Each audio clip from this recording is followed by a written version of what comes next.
Hi everyone, it's me Josiah again here at Skillwise, and today we are going to move on to part 2 of our Have Your Say project. In today's video we're going to take our mind maps from last week and transform them into ideas for stickers. Remember before we begin that you can pause the video at any time, you can rewatch any part of the video, or you can watch the video with somebody else who can help you understand.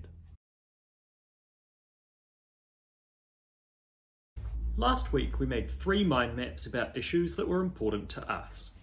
The first mind map was about personal issues, the second mind map was about local issues, and the final mind map was about world issues. Today we're going to focus on taking some of those concepts and boiling them down into short statements that can be paired with images to make a point. The examples used throughout this video come from various participants in our sticker project, including Emma Aronson, Ben Morris, Amanda Evans, and Isaac Tate. As we boil our ideas down into short, sharp statements, we want to be making appeals to people's emotions. Here are some examples that participants in our in-person sticker workshops have come up with over the last few weeks. The first one is Our Planet, Our Priority. This came from conversations with Amanda Evans. The next one is All People Are Normal People. This came from conversations with Ben Morris about disability rights.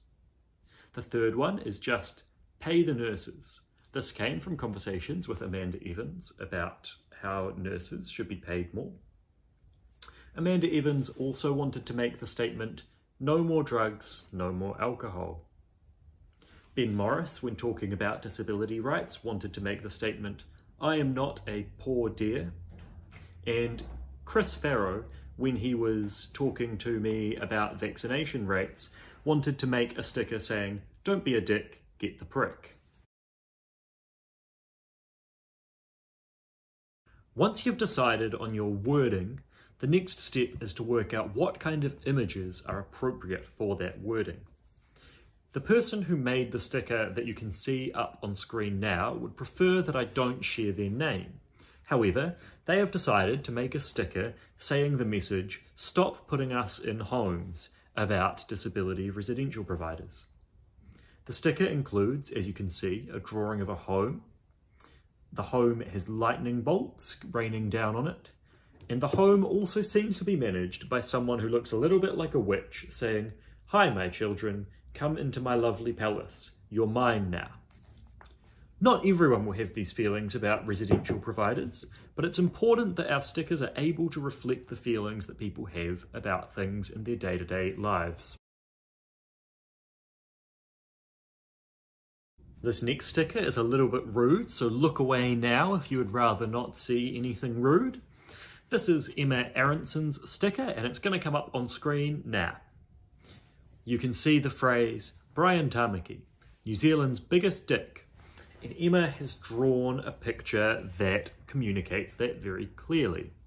This picture is great and exactly what we want to be looking for from a sticker. It's a simple image that really clearly communicates an idea and draws people's attention very speedily. This is the direction that we're going to want to develop our stickers in over time. The previous image that we looked at had lots of different parts to it.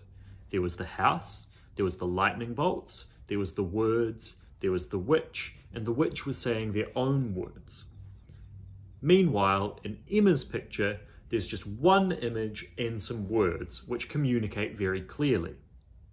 Another way to communicate really clearly on a sticker is to use only images. Coming up on the screen now are a few examples drawn by Isaac Tate.